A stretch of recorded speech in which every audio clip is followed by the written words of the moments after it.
My fiance, we were in a car. If this goes to her, she will kill us. Right? We were in a car with George Takei from, like, Mr. Sulu from Star Trek. And Penny knows nothing about Star Trek and even less about Star Wars. And she was making small talk with George Takei. And she said, oh, yes, I saw you on Star Trek, because she'd watched One Piece. She goes, and there's you, and there's Mr. Spock, and there's that green guy Yoda. Hello. And Brad, who's George's husband, kind of went, George went, oh my. Oh my. Prices.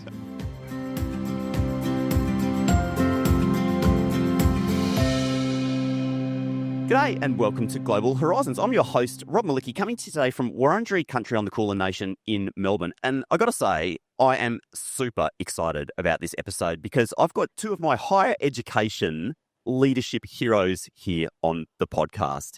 Jess Gallagher from the University of Adelaide, Deputy Vice Chancellor level, and David Lloyd, who I haven't met before in person, but I've been such a huge fan of his work at the University of South Australia over many years. Folks, thanks for joining me on Global Horizons. Thanks, Rob. Cheers, Rob. Great to have you here. And before we start talking about Adelaide University, maybe you can tell me a little bit about your journeys into higher education, because when you go to high school, it's not one of those things you find in a careers brochure saying, I'm going to become a leader at an educational institution. So how did you guys end up where you have? Jess, maybe we start with you. In all honesty, I still pinch myself most mornings thinking that I am a Deputy Vice Chancellor at a Group of 8 university, particularly because after my first year of study, I dropped out of university thinking that higher education wasn't the place for me. I really didn't enjoy my first year of university. I had no idea what I wanted to do, and I thought that I would be better just to kind of take off and to see the world. And so I did that. I spent a number of years living in Germany where I actually found myself going back to university and studying over there. But then through the experiences and the people that I met, I realized that the university environment is just such a special place to be. You get to work with the most incredible people, support talented students to realize their full potential, and it is totally addictive, and particularly in the international space where you're able to forge big global partnerships that are delivering significant impact. It's a pretty special role, and so, like I said, I pinch myself most mornings. Incredible. David? How long have you got, Rob? I grew up in Dublin, in Ireland, and I went to an average school. It's probably a nice way to put it. Not a lot of people went to uni. A few of my mates and I went to university, and we went to a uni which was really close to where we lived because it was where you went to get a job. I got a job, and then I got another job, and then I found myself accidentally teaching in Trinity College as a lecturer. And to go from kind of a very normal working class background to find yourself working in what was and is the most prestigious university in Ireland, one of the best in the world, was an unusual step. I remember kind of getting goosebumps going across the cobblestones on the first day because I'm a north side Dubliner and it's a very south side institution. And I became a reasonably good researcher, and I became a DVCR. And then I found myself suddenly in Australia in a university that was the same university I attended. It was a university you go to get a job. So I felt very comfortable for me. And like Jess, I mean, I still can't believe it. It is one of those things where you wake up and every day you're being stimulated by amazing people. But I look back and I think if it wasn't for a few nudges from people who set me on a path to be successful, I wouldn't be where I am. And so I always try and keep an eye out to see if I can do that for other people, because that's what education does. It just changes your perspective. It changes your life. You were the youngest ever Vice Chancellor in Australia, and I still are. Congratulations. 13 years later, I'm still the youngest. Yeah.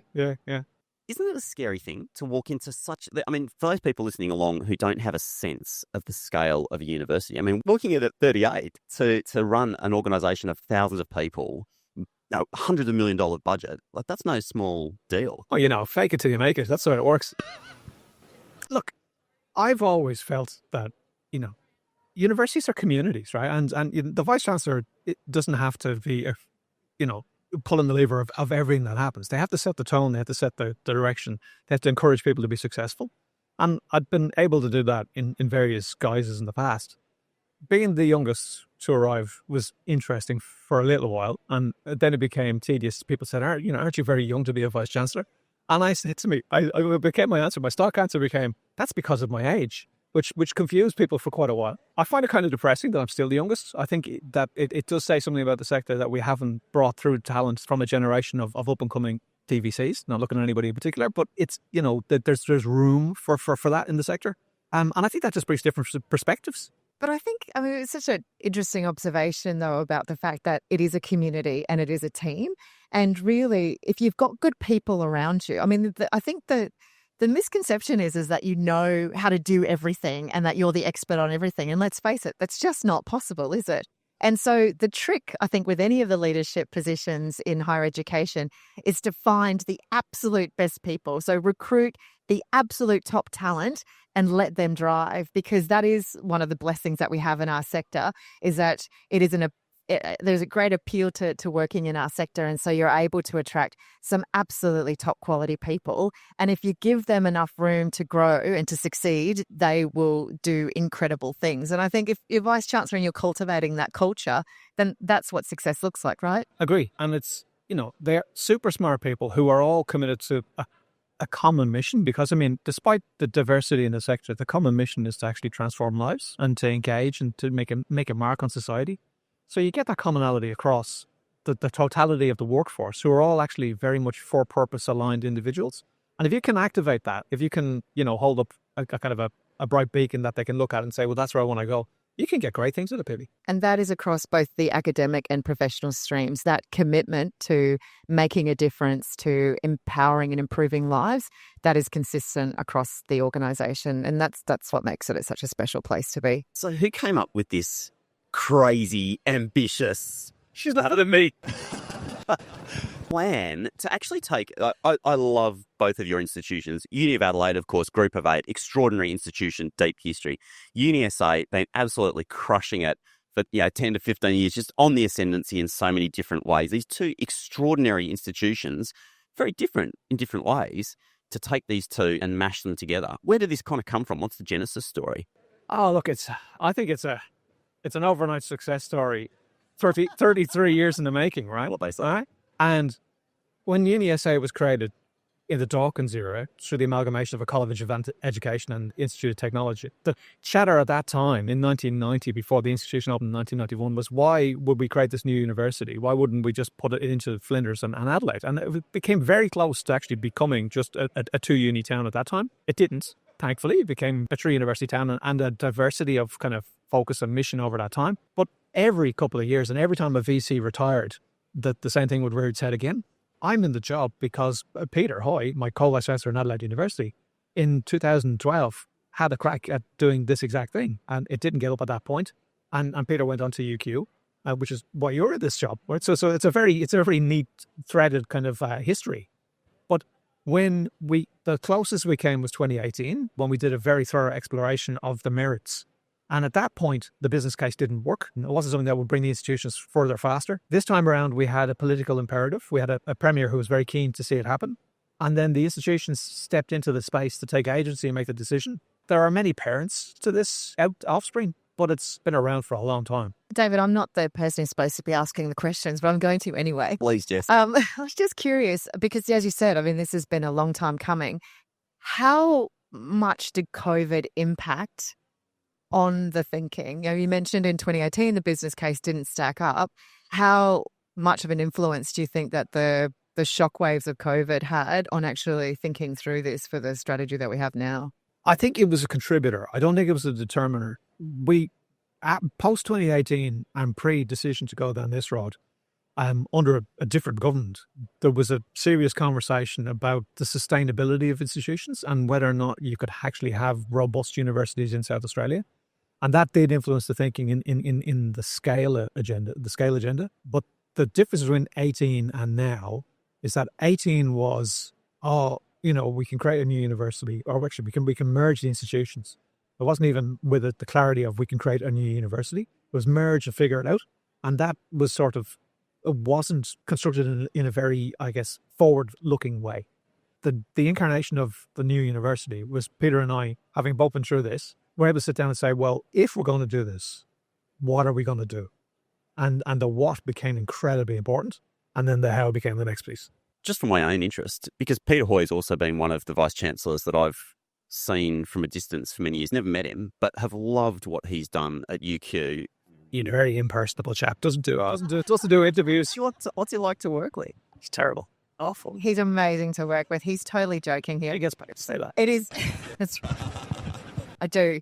But no, and he's totally joking because they are an incredible pair. It is really interesting to watch them work together because in some ways they're so different. Peter is incredibly data-oriented, detail. If there is a comma wrong in a brief with a number, he will find it. The attention to detail and his memory is just unbelievable. And David is so creative and so, big ideas, and not that you're not data oriented, but just very different. And so in some way, we're trying to relax. I get it, and then I let it just go through. But I think from the outside, people would say, oh God, this will never work. It actually really does because it's so complementary. And we're getting all of the best from these two individuals to create a really unique way of looking at every problem that we have and every opportunity that we have. But working with Peter has been a great privilege. I was fortunate to work with him at the University of Queensland and to be part of the growth of the global agenda there. And so when the opportunity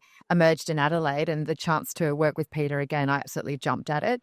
You'll be hard-pressed to find a leader with as much integrity and capacity to articulate an ambition and a vision as Peter. And I think we are so fortunate. I don't think, and maybe this is career limiting, but you could find two other vice chancellors that could do this project at this time. I really think it is about that capacity to think to the future, to understand really what is a greater good, and that absolute commitment for doing more for South Australia and for our nation and our global community as Peter and David. So that's why you said that this is a crazy exercise. It totally is. And I mean, we can talk a little bit about workloads, but we're so driven because we've got these incredible, inspiring leaders who are pushing us to think beyond the current boundaries. And that is a very cool thing to be a part of. I mean, I've known Peter was probably the fourth person I met in South Australia just after I was appointed. So I've known Peter my whole Australian career, and we get on really, really well. And we have very similar drivers in what we think is achievable and how we want to go about achieving it. In the thousands and thousands and thousands of decisions we have to make, I reckon we've had different views on maybe a handful. And even that differences of views have actually improved those decisions. So we do get on really, really well. I find it really easy to wind him up. And he, I mean, do you know what he said yesterday? Just as an aside, we were looking through, this is a detail piece. We were going through academic board papers for the new transitional academic board for Adelaide University. And it was about the English language proficiency components for the requirements for entry. And he was going through the list of nations who have exemptions. And he said, why is Ireland on the list? So he's just as good. It's brilliant. Maybe segue into what's this going to look like? I mean, you've got two quite different institutions. I mean, when I saw the announcement, as you've both alluded to, this has been kind of bubbling away for many, many years. But when the announcement sort of came out and said, okay, we're going ahead with this, I just thought, wow, this thing is going to be a ferocious beast on the global stage. So can you paint a picture for me, from your perspectives, what's this going to look like? I think for me, and this is one of the things where I do reflect on it a lot. It's not going to look like what we thought it was going to look like for a while. I think it'll get to the point of being the envisaged entity, but it's going to take a decade to be that thing. What it's going to be, though, is not the University of South Australia and not the University of Adelaide. That's absolute from here. It is going to be itself. It's going to be Adelaide University.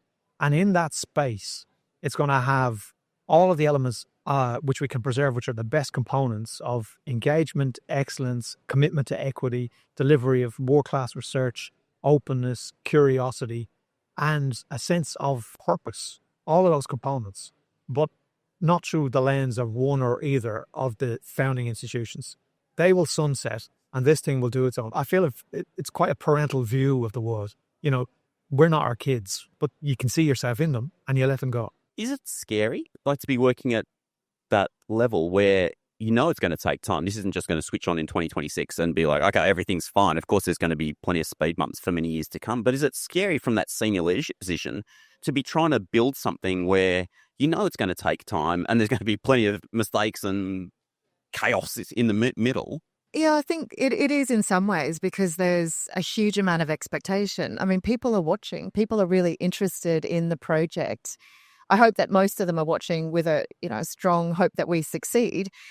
But people are looking at this, whether it's the community in South Australia, whether it's politicians, whether it's our global community, whether it's our staff and our students, and they have high hopes. We have, as David's articulated, a really strong vision and ambition around ensuring both excellence and equitable access. And that doesn't happen overnight. That requires transformation, and we are on that journey. But it takes the commitment of our people. It requires strong partnerships. It requires a different way of doing things. And there is a pressure to ensure that we're building the right foundations for the people that follow us. Because as David said, this is a 10-year plus journey.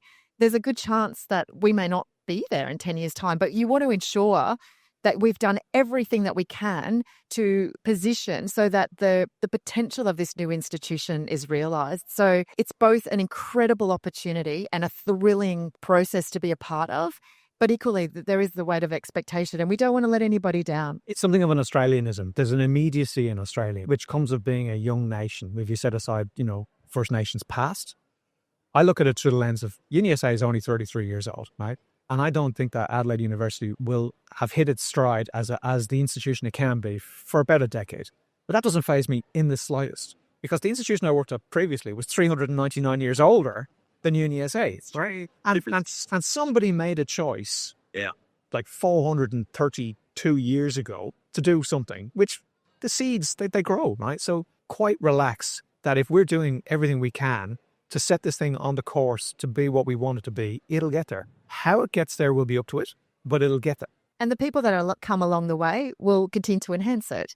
And that's the special thing about it as well. There is no 1 to 2 to 3. I mean, that's not a linear path. There's going to be quite a windy road, I should imagine. You alluded to it a moment ago, Jess. Can we go to the workload question? So for those people who aren't in Adelaide, aren't involved in this process, can you paint a picture what that looks like, the workload, the work that's going in behind the scenes to actually make this happen? I can start. I don't think any of my experience would pale in comparison to what Peter and David are doing. We do have at least 2 jobs at the moment. So we are managing the BAU. We still have existing institutions and commitments to stakeholders that we have to meet. We have to ensure the integrity of our organisations. We have to ensure that the teaching and learning experience is top class. We have to continue to deliver our research programs. Added to that is that the University of Adelaide is celebrating its 150th anniversary this year. So I've got BAU 150 celebrations and then creating a new university. And that is every single layer. It's like an onion. So you do one thing, you peel back a layer, and then there's another layer, and there's another layer, and everything is connected. So one of the privileges of being part of the project is that we're building a university from ground up. As David said, it's going to have its own complete identity, but we are transforming curriculum. We are looking at a whole new way of considering student experience, bringing together research in different ways, new brands, new logos, new marketing strategies, new community outreach activities. So every bit's piece by piece. So you're working on your existing role in institution, and at the same time, you're building all those foundations to be ready for day one in 2026. So it's a pretty heavy workload, and you wouldn't do it if you didn't genuinely believe in the ambition of the project. There's a huge cognitive imposter because you're trying to keep multiple futures in mind all the time. Futures of the existing institutions, the way in which things are going to work. And there's almost a torrent of decision, a cascade of decisions which just come at you relentlessly, which takes its toll. So it's like, I mean, the workload is the workload. The things you got to do, the work that you got to do to get to that kind of decision point just creates overhead. The most difficult thing for us to do, what I think, is the uncertainty, because nobody's done this before, right? This is the first major comprehensive public Australian university to be created this century. Texts that didn't exist when all the other ones were being done. The decisions were, and we're doing it by merging 2 really large organizations to do something at scale, which is kind of pretty much unrivaled global. And you have to decide everything, right? From what color is North Terrace purple, to what the email addresses will be, to, when will the signs be changed, to what color will the graduations gowns be, to what will the curriculum be. It's up and down from the most minute thing to the most important thing, and they're all important to somebody, and everybody wants to know what the answer is all the time. That's the workload. And, the forgiveness piece is nobody's done it before. So, to Monty Python, we're making it up as we go along. We're not getting it wrong. We just don't know what right really is. As an entrepreneur, that really resonates with me. It's the cognitive load that you're carrying of always having to decide on all that little stuff when really you're like, I've got to think about this big thing over here, and you got to decide on the button color. And there's like a bazillion little button colors you need to decide. And the fact is that there'll be more attention on the button color than maybe some of them figure more strategic, but everybody's very focused on that button color. So you can't, every decision, the weighting of it may not necessarily seem that it's all the same, but it actually, where people will focus their attention is pretty significant in this as well. Adelaide is one of my favourite student cities in Australia. I mean, it's just got such a fantastic vibe. For me, it's the perfect size, that kind of 1.5 million, 2 million sort of size. You get everything you need, great outdoor lifestyle. The city's fantastic. And for those people who haven't been to Adelaide, you've kind of got UniSA has got a couple of different sites. University of Adelaide is sort of sitting at the top of North Terrace. But once this institution is fully merged, this literally becomes a mega student city. We've used the term, it's an anchor tenant for the state. Oh, that's nice. And not just by dint of scale, but by dint of influence. We will be educating 70% of the population in South Australia. And that means that we have a huge responsibility to get it right. We'll also be the single largest export industry in the state of South Australia. And again, a real requirement to do that properly. And I often reflect on it. I mean, I was chair of the committee for Adelaide. Adelaide is a Goldilocks town. Right, an absolute Goldilocks town. It is that in that sweet spot. It's an incredibly livable place. It's an incredibly safe place, and you've got access to one of the world's best universities. Right, so you've got those components all to play for, which makes it a real attractant. And the trick for us is to make sure that we augment it and we don't dilute any of those attributes on the way through. The physical manifestation of the university, we've got ample accommodation for ourselves, our students, and for what we need to do. We don't have a capital development plan yet, but the signature deliverables for the future institution will be so important. They'll set the tone for that institution and its identity in the city. So one of the things that I hear a lot from through choosing a uni, how Australians don't travel for education. Of course, a lot of international students will go to Adelaide. But do you think that this is actually going to sort of shift some of that mindset and people are going to start to look at Adelaide and say, hang on a second, this is like a legit option to move interstate, to go world-class institution, more livable city, et cetera, et cetera? Yeah, absolutely. I think that it's a combination of the fact that through the way in which we're constructing the curriculum, I think, and the commitment to being more accessible means that we're going to have a range of options for online. And I think continuing to build on the really strong legacy that University of South Australia already has. So that will be a significant focus for us. But also we want to attract more to South Australia. And it is a fantastic place, as you said, to live and study. But it's also a really exciting place to build careers. We've got a number of really significant future industries that are growing in South Australia. So the whole energy transition piece, space, the work that we're doing, exactly, defence and national security, but then all of the auxiliary services that sit around those sectors.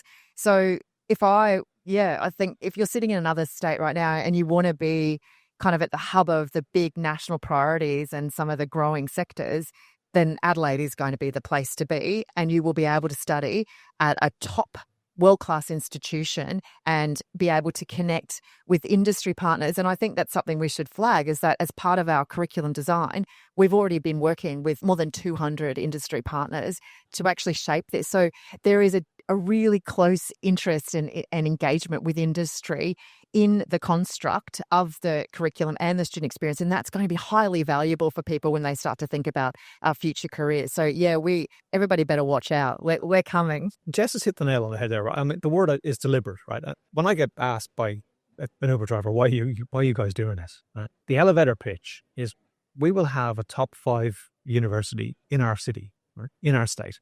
So, and it'll be a top 100 university globally. And it's new.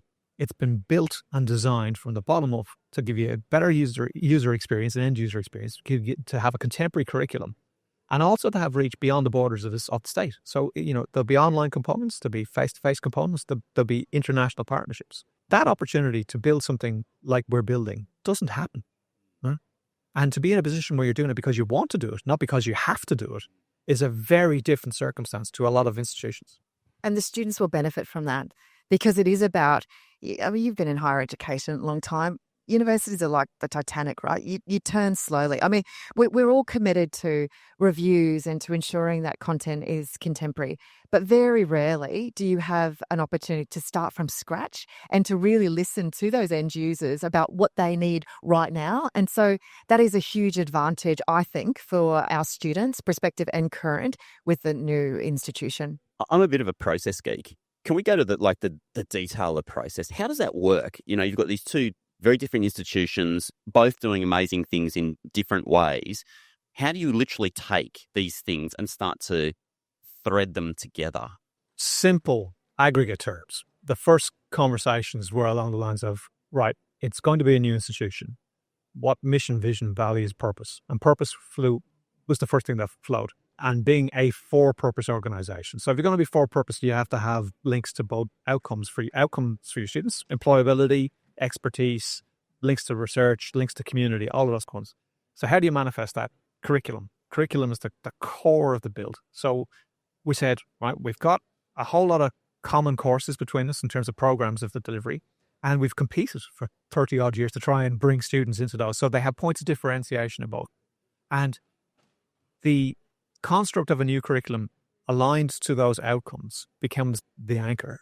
And when you look across the totality to be a comprehensive university, I remember working out how many hours of development we were going to have to do to rebuild the entire curriculum from scratch, to build an efficient curriculum, which could be underpinned digitally, but also delivered with common course. Because one of the big pieces, we've got an attainment model, which we're building, which means that the students who graduate from our institution, you'll know they're Adelaide University graduates because of the way we're going to teach them. When you work all of that math out, which is when I do detail, I do it from that piece. It was impossible to have it all done in time to open. Absolutely impossible. And everyone was freaked out because, what do we got? Well, we'll do it. And we'll do it over a 7-year time frame. And we'll start in 2023 and we'll finish in 2030. And we'll go along the line of delivery. When you know what your curriculum's going to look like, then you build your systems in, then you build your timetables in, and then you've got to make tough choices about, what systems will you have in the institution that will underpin this, which will be point in time, get it open systems, and then systems that will evolve to be best practice ways of working systems. Yeah, okay. That's really curious, isn't it?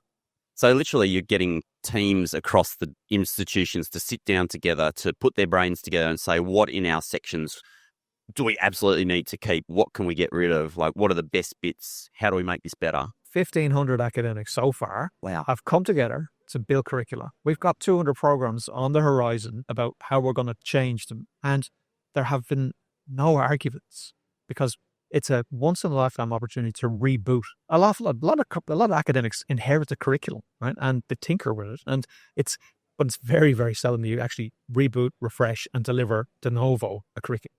And that's happening across the project. So bringing together teams from the two institutions to look at where there has been success in the past, but how we can do things better together. And people are really energized by that. So the opportunity, everybody's had frustrations in the way that they've seen systems in the past or they've done things. Everybody can sort of see we've been drawing on global best practice. We've been having really robust conversations about what features the new institution should have, how we should go about them. I think in the international space, what our market entry strategies look like, what are our core markets, what are our core channels. And it is incredible to be able to tap into the expertise across the two institutions. And as David said, it creates an opportunity for co-creation that you just wouldn't have in other situations. I'm actually getting goosebumps. It's really thrilling to actually think about that process. And as you say, like, universities are a bit like they're big ships. To turn them, they turn really slowly. And suddenly kind of like, okay, guys, we're dropping a whole bunch of speedboats in the water and we're going to go and create this new thing over there, And my experience has been that people want to know what's going to happen for them. And if you can lay out the horizon, you can say that this is where we're going to, this is the end point. But you've got agency to get there. They then will step into it. The uncertainty is taken away. They know we've said to all our staff, you are guaranteed a role. You are all coming over to this institution. We're not doing this to right size, to downsize, to make it an efficiency drive. Everyone will be in Adelaide University. So that takes heat out of the situation as well. And then it becomes, actually, my voice is equal in the creation of this thing. And doing it from a mission perspective, doing it from an academic perspective, just means that the percolation into the rest of the institution becomes, well, we brought the two psychology schools together and they sat down and they've come up with a new program. So engineers, why can't you do it? And grounds and gardens, why can't you do it? It just becomes those components of actually, yes, we can, because it's not about preservationist mentality. It's about creating a new piece. I'd love to talk more about the industry side of things, because both your institutions, the current institutions, have done some really cool stuff with industry lately. What's been the sort of response as you've been going out to build those connections? Have people been, they must be thrilled to say, wow, this is a real opportunity for us to just go and connect in to something new. So again, from a design standpoint, we made a really conscious decision that every program will have work integrated learning and end user experience. So you do it through a student lens. Well, what the most useful experience a student will ever have is work experience, because it'll actually set them up to go on and be, more employable. We've inculcated that from a design perspective. Most of our programs would have had advisory boards or some engagement with industry, which would have been on a scale of super active in terms of things like we would do with Deloitte or with Accenture, where they're involved in curriculum design, to kind of passive, to like the benediction of this is not too bad, it looks okay. But we tried to take the passive and bring it into that active space so that there are co-creation conversations with people who will become employers to influence what we do. And we've had a number of forums already. And so there's a number of different ways that we're engaging with industry. So as the curriculum's being developed, the academics are working directly with relevant sectors and employers to understand and unpack the way in which courses should be constructed. But we're also looking holistically and around how industry wants to work with us around research and development, innovation, commercialization, entrepreneurship, the student experience. And so we've been able to bring together, because both universities had such strong relationships with industry partners in the past, they have been very invested in what the future looks like. And so we've been able to bring them all together and actually, it sounds a bit old school, but actually get the butcher's paper out. This is going to be digitally underpinned institution, but we did use butcher's paper to actually gather the ideas about, what have been the barriers to connecting with the university? What would you like to see? How can we ensure that there is that ease of doing business and a seamless connection so that staff and students can flow ultimately in both directions? We really want to work with some of our big partners around lifelong learning. So more of the B2B space, working together on education programs and research projects with clients. So that has been incredibly insightful. And we've had, I guess, the focus and the time to be able to have those deep dialogues, and not just with one sector, but bringing multiple sectors together and for them to actually hear from another as well. That has been really fun to be a part of. So we're actually facilitating new connections and new conversations between industry partners as part of this project for Adelaide University as well. You do then go back to your question about the nuts and bolts of design. Again, conscious decisions to put in place liaison points, BD points into the structure of the organisation so that it is coherent and not just kind of random. You're talking about butcher's paper. I hope there have been lots of Post-it notes as well. Post-it notes. Post-it notes. Yeah, highlighters, Post-it notes, all the good stuff. As I'm sitting here listening to you talk, I'm in the moment, I'm just trying to listen to what you're saying and trying to think of where the conversation goes next. And I was just starting to think about, the changing landscape of higher education into the future. And Jess, this is like the third time in this conversation. It's like you've given me the perfect lead in to my next. You didn't even know you were doing it, but you just said lifelong learning. So just thank you, wonderful guest. Lifelong learning, because higher education is changing. The future of work, thanks to technology, is changing so dramatically. What does that look like from your perspectives? Are degrees going to look the same? Are we going to certificate? Big question, but what are your thoughts? Appropriate question. Again, the origin story of this one was not just about how do you rebuild a curriculum. It's about how do you rebuild how people access a curriculum. And we played with that on a very small scale in UniSA in some of the offerings we had through UniSA Online. But the potential to do it at scale across a whole university meant that you can disaggregate into accessible components the programs of the institution. You can make them interoperable. You can make them stackable. You can make them a choose your own adventure. You can put in place what we've really wanted to try and achieve is shift away from this notion that if someone doesn't complete a degree, that they're an attrition they're an attrition statistic. So we don't have an attrition metric or an attrition view of the world. We've got an attainment view, and we want to make it possible for someone to come in, access a tiny component, access a big component, and be a successful learner, and have that be something that they can actually parlay into their own advancement. And that is, that's sort of the micro-credential view of the world in an old-fashioned view of the world where you have to put all these credentials together to get a thing, and that's the warrant that that you've qualified, you got your degree. But our view would be that each of these learning outcomes is a relevant thing that you can take forward and is of value to you from knowledge from its own sake or from application in your business or in the future career that you're going to have. So the attainment model is anchored around that piece, that there will be a way for you to learn, to exit, to come back, to refresh, to be contemporary, and to do as little or as much as you want or need to do to succeed in your chosen path. And so that is absolutely brilliant when you're talking in partnerships, because it means that sort of this notion of that a degree starts at day one and ends at the end of year 3 or 4. That's just, we're blowing up that thinking. And so it will mean that for our alumni community, we're able to tailor, to understand where they might be in their career journey and look at modules that will actually fit with where they want to go in terms of career progression, work with our industry partners around how we do dedicated executive education. But because we've got this menu of sort of stackable content that's sort of in modular form, we're able to still tailor, but to be able to draw on those modules.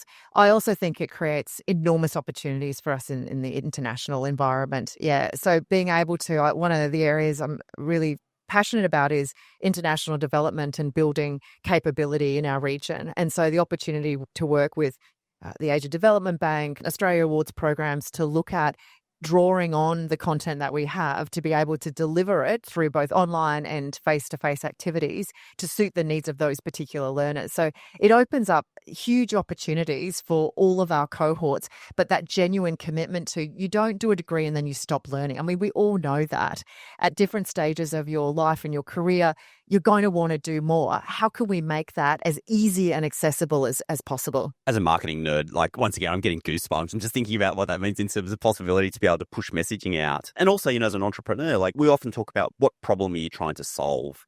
And I've heard so many times, this future of education is going to look very different to the traditional degree pathways. And I mean, they'll still have a role, but to actually be part of this opportunity to solve this future problem that's kind of coming racing up is incredible. Yeah, I guess, I look at the world through professional accredited degrees where you have to have the degree in order to be able to do the practice. And, I want to have a professionally accredited brain surgeon when I have to go and see the person. Right? But then I layer into that someone goes, oh, well, we don't do vocational education. But I go back to say, well, the brain surgeon that's a vocational education. That's a vocational practice. Everywhere else is, why would you constrain anybody's acquisition of knowledge or, in some way make them feel bad about themselves if they've exited after a year or 6 months or 2 years with the information that they need and require to be successful? So you have to tailor the equitable access to education not through the lens of the institution that wants to give you the thing, but through the consumer. And students want to consume knowledge in different ways. Some of them want to be wholly online. Some of them want to be in a class. Some of them are year 12s. The averages are not, right? And we want people to come back and be able to interface with this institution easily and successfully. But the future of education, when you draw the Venn diagram, the professional qualifications will still sit there until society at large will accept that you can, build your own degree and be a brain surgeon. And that's unlikely to happen in the short term. But being able to access Anatomy 101 because you're interested in being a better physio or being a better trainer means that you need to have the same kind of foundation building blocks of content. At the end of your careers, when you look back on this, projecting forward, hopefully many, many years, how do you think you're going to feel about it? Or maybe to reframe that slightly, if looking back, let's say, it's in a decade's time, looking back and you're saying, we nailed that. God, we did that. It looks incredible. This thing's a spaceship taking off to outer space. What do you think you would be the special sauce in there that would make you feel that, if that makes sense? I tried to constrain the institution through the act. So I was very deliberate in the way in which we approached its mission and the prescription about, in the 300 or 400 year view, when someone is appointed to be the Vice Chancellor of this institution, they'll have to go back and look at the act of the institution, and that'll dictate what it does. And I think it's a good dictation. I think it's got a great, solid core mission. I think in 10 years' time, when I look back, I'd be really happy if I'm surprised about how it's doing what it does. That someone's gone off and done something completely tangential to what we think is the right thing to do. And it's that journey piece. And it's gone on that, really successful meander to get to the end point in a completely new way. I think what we're doing is astonishing. I think that the rate of pace of work, the quality of what we're delivering, and the uniqueness and the newness of what we're doing is phenomenal. And I'll be really satisfied, like as a ship, when it leaves the dock, right? We can hang a sign on the back that says it was okay when it left here, right? Accurate. But what it does afterwards, I mean, I think we've given it good guardrails, but they're very broad guardrails. And I want to look back. I mean, my daughter will graduate from Adelaide University. She's come in through a UniSA door. She'll go out through an Adelaide University door. I want her to be really proud of her institution. And I think I can do that in the way in which we've set it up for success. And I think it will be successful. But how it gets to that end point, I'd be more relaxed about it. It's a really good question. It's not something that I've actually thought. I think we're so focused on the here and now, and certainly sort of thinking what the transformation is going to look like in 10 years' time. But I think in 10 years' time, if I have the opportunity to speak to one of our alumni that wouldn't have otherwise had an opportunity to access university education, and that we have started to shift the dial around participation, that I would feel very proud. I think that we will do that. I think we are setting that up for success. But I also, I really want Adelaide University to be known on the global stage. I want in the same way that we have sourced information about best practice from the top global universities, I want in 10 years' time, when other institutions are looking to do this, and I'm sure that there will be changes, right? That they look and go, yeah, Adelaide University, they sure got that right. Their commitment to research excellence, their commitment to global partnerships, the outcomes that they've delivered to the students, I think we'll get there. And I'm really looking forward to that moment of being able to say, yeah, we did that. Last question. There are going to be case studies written about this. You know it, right? 100%. 100%. Does that ever sit on your shoulder when you're working on? Maybe I'm going to write it. You're going to write a book. I've got the chapter structures already. One of the chapters is called Pivot. It's written twice with exclamation marks. Just like trying to get that couch up the stairs in Friends. Pivot. It's a catch call for. There will be a lot of Star Trek references in this book. Yeah, you know what? And sorry, somebody told me, they said, you're going to have to get in a Star Wars reference. I'm kind of almost disappointed we haven't gone to a Star Wars reference. It's just science fiction in general. It's not. It's more Trek than Wars, right? Yeah, because remember, Star Wars is set in the past. There we go. We got in our reference. My fiance, we were in a car. If this goes to her, she will kill us. Right? We were in a car with George Takei from Mr. Sulu from Star Trek, and Penny knows nothing about Star Trek and even less about Star Wars. And she was making small talk with George Takei, and she said, "Oh yes, saw you on Star Trek," because she'd watched One Piece. She goes, "Yeah, and there's you, and there's Mr. Spock, and there's that green guy Yoda. Hello." And Brad, who's George's husband, kind of went. And George went, "Oh my, prices." How did you end up in a car with him? Sorry, I have to go. UniSA, University of Enterprise, gave an honorary degree. Isn't that incredible? Yeah. Actually, I can't ask you that. It'd be like, who could you, if you could give an honorary degree to anyone, but you literally could do that. So let's have a list. Yeah, it's interesting. Actually, I often see that. I see people who are doing stuff in the world. I'm just like, if I were a Vice Chancellor, I don't even know how that process works, but I'd be like, you make a list of people you want to meet, and then you manipulate the system to make sure you meet. Impeccable. 1st of January, 2026, 2 universities become one. That's 15 months away at time of recording. There's a lot to get done. What does that look like between now and then to make sure that this thing is as you say, it's a ship sailing off in its own direction, the engines are running, and it's all robust, seaworthy? At this point, with 15 months to go, I think we really have 12 months. And I think we have to have the project locked and operable in Q4 of next year, so that we're ready to launch, so to speak. And one of the bigger undertakings there is, we have a firm commitment to ensure that we have an outstanding student experience. So the student experience can't be a casualty of the complexity of what we're trying to undertake. And we have to produce 55,000 transition plans individually tailored to our students, so that they know exactly what's going to happen, when it's going to happen, and how it's going to happen, and what it means for them. So it is as we talked about earlier on, the macro and the micro, right? There's a macro undertaking there, which is actually driven by 55,000 micro pieces. But getting all of that right and getting it all, in a de-risked fashion 12 months out from now, that'll be a big tick for me in terms of, project success. Yeah, there's a huge focus on ensuring that it's a seamless transition for our current students. And then another body of work that's actually looking at how can we ensure that the current and the future student experience is value added, and really that it is distinctive and that there are features that are going to be of benefit to that student experience, from day one, well past graduation and beyond. So that is an absolute commitment, and ensuring that we meet that ambition of being top 5 in the country for our student experience. On a really micro level, maybe this is too micro, we can always drop this out later, but how on earth do you actually do that? 55,000. There must be some sort of technology behind that. Presumably, it's not one person in a back office under the stairs seeing through piles of paper. We have two. It's a technology / kind of human interest, and technology would be great if it was able to do it. But I mean, the complexity of student journeys, they are complex. So it'll be an army of people working to make sure that we can have a technology foundation, but then the specialization gets layered in. And I think it's important to call out the fact that we have a new position recently recruited for a Deputy Vice Chancellor, Student Experience and Success.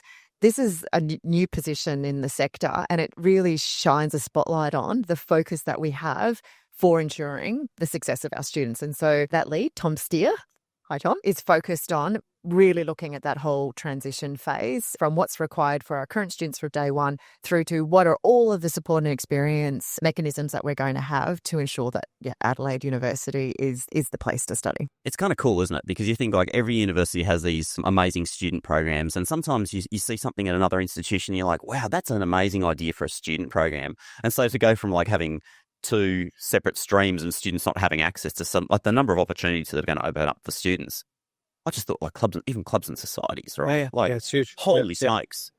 That's just another level altogether. I mean, to talk about kind of just the levels of complexity, the way that each institution has managed its sort of sport programs is vastly different. Completely different. And so that requires a lot of consultation with the community groups, the student groups, the people that are involved in the various sporting clubs, let alone the interest clubs. And so it provides an opportunity to draw out the best from both and look at a new model that's really going to meet the needs for Adelaide University. Just as you were talking there, Jess, what jumped into my mind was this is going to be such a benefit to Adelaide in general, because your institutions are essentially spawning thousands of entrepreneurs, of these staff who've learnt these skills that it really takes to build a new business. And I mean, the ability of, hopefully they're not all just going to leave and go and start businesses, but like the skill set in the state actually goes through the roof just from something like this, right? Yeah, I mean, that halo effect that unis have in any community is huge. But I'm actually much more selfishly, I think they'd just be more productive and better and more innovative deliverers for the institution. And if they have a good, experience on the way through, I want to make it a sticky place so that they don't go. They can do it in their spare time. After they finish working these double jobs for the next 12 months or into the future, you give them a pat on the back, have a weekend off, guys. We didn't touch on it, Rob, but I mean, we're spending $650 million to do this. And that's to do all of the new stuff. So, we're trying to manage and coordinate a lot of, overhead, but we're not asking the staff to work 2 jobs. We're putting in place a resource to enable them to be freed up to do something new, or we're bringing people to do the new alongside what we're trying to do. It's a big undertaking. Yeah, and an incredible actual investment if you look at it over the long term. Well, we laugh about it. We were talking about this a couple of weeks ago about the IP that's being generated for the project itself, because as David said, there's no playbook here. There's no examples that we can draw on and say, oh, well, that worked there, so we'll put this into our project plan.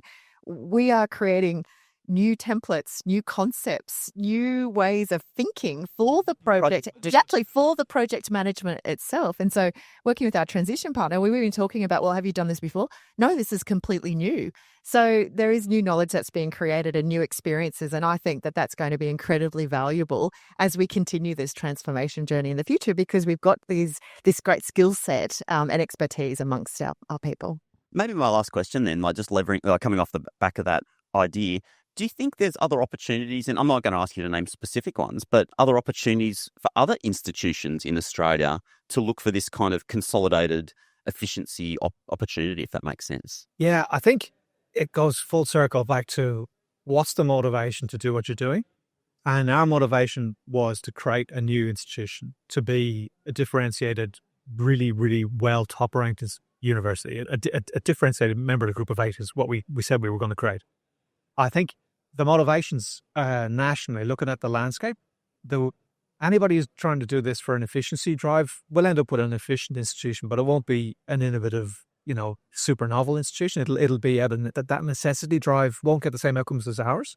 But those who look at it and go, actually, I like what they did. I'd like to emulate what they've done. I'd like to be as successful as I could see them heading towards. I think that's where it'll be really interesting. Yeah, because it's still a relatively small higher education landscape on a global scale, 40 plus institutions. So, yeah, just really exciting to see what the future holds. And it's great to see the interest internationally. So we've been very fortunate that we've been able to host launch events throughout Southeast Asia, North Asia, and people are really interested in the project. We're being contacted by colleagues in the UK and in the US. People are watching with great interest. And so it will be fun to be able to share those experiences and tell the stories and hopefully support others if they're looking at doing transformation projects of their own. We could do a very Irish case study. If you want to get there, I wouldn't start here. Jess Gallagher, David Lloyd, thanks so much for joining me on the podcast. It's been a real pleasure. Cheers, Rob. Thank you. If you've enjoyed this episode of the Global Horizons podcast, consider subscribing to our newsletter. Search for Global Horizons podcast and then just pop in your email address, and that way you will never miss out on all of the critical international education news that you need to stay up to date with. This episode has been produced on Garigal Land in Sydney. Our video and audio editor is Len Zamora, and I'm your host, Rob Malicki. Have an awesome day. See you in the next episode.